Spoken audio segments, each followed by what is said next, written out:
Bannayuganda baweereddwa amagezi okusigala nga bali bumu ku nsonga ezekuusa ku by'obulamu kubanga obulwadde bwe babuze tebwawula muntu yenna. Okuwabula kuno okuweereddwa Katikkiro wa Buganda munnamateeka Charles Peter Mayiga bw'abadde atongoza okugaba Musaayi mu Kampala mu ssaza lya Ssaabasajja ery'Ekyaddondo ku mukolo ogwetabiddwako abakungu kuva mu gavumenti nga bakulembeddwa mu muwandiisi w'enkalakkalira mu minisitule y'ebyobulamu Dr. Diana Twine kw'ossa abakulembeze mu by'obufuzi nga bano bakulembeddwamu omulodi w'ekibuga ky'eggwanga Kampala Ssaalongeriyasi Lukwago ku mukolo oguyindidde ku Kampala mu kadde enkya ya leero. Irene Nakasiita nga ye mwogezi w'ekitongole ekya Red Cross wano munda mu ggwanga erya Uganda ayogedde ku muwendo gw'abantu abakagaba omusaayi kw'ossa n'ogwo ogukuŋŋaanyiziddwawo. Abagabi b'omusaayi abapya be tuyita ba new blood donors 9,000. Twasobola okuŋŋaanya units 11,500 mu masaza ago 18. Ffe mu Uganda tusukka mu millions 4 n'olwekyo nsuubira singa abantu 4,000 batuwa omusaayi tusobola okugoba ebbula ly'omusaayi mu ggwanga. Dr. Diana Twine nga ye muwandiisi w'enkalakkalira wa minisitule y'ebyobulamu asiimye Obwakabaka olw'okudduukira omulanga gwa gavumenti naddala mu byobulamu wamu n'endwadde ez'enjawulo zinnamutta. Ono alaze okutya ku bulwadde obw'enjawulo omuli malaria ebifuuse ekizibu eri bannayuganda nga kaakati abantu bangi bajja mu malwaliro nga bubanyweddemu omusaayi ekiraga nti wakyaliwo obwetaavu bw'omusaayi. Malaria yeeyongedde yeetaaga omusaayi. Sickle cell burden tukyalina mungi. Bw'olaba ennamba mu Cancer Institute abeetaaga omusaayi abalina kansa bangi.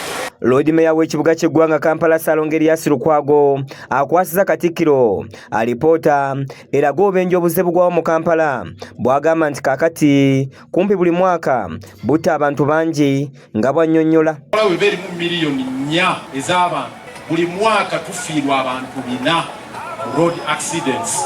Ono alaze okutya ku mutindo gw'amalwaliro agali mu Kampala kyokka nga ky'ekibuga ekikulu eky'eggwanga lino.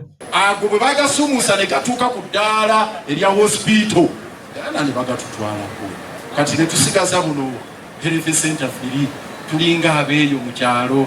Ye Katikkiro Charles Peter Mayiga mu kwogera kwe agamba nti abantu bawukana mu nsonga nnyingi ez'amakulu n'ezitaliimu nsa kyokka n'abasaba okukwatagana mu by'obulamu. Ebimu ebitwawula birimu eggumba, ebirala ebitwawula tebiriimu kantu. Wabula nsaba bannayuganda mu 2023 twegatte ku nsonga z'ebyobulamu.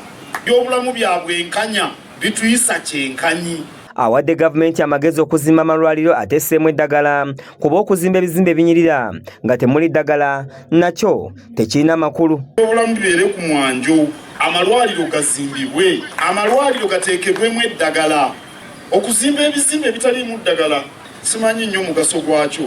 Amalwaliro gateekebwemu ebyuma ebikeberwa abalwadde. Ebyuma ebikeberwa abalwadde bigula ssente empitirivu.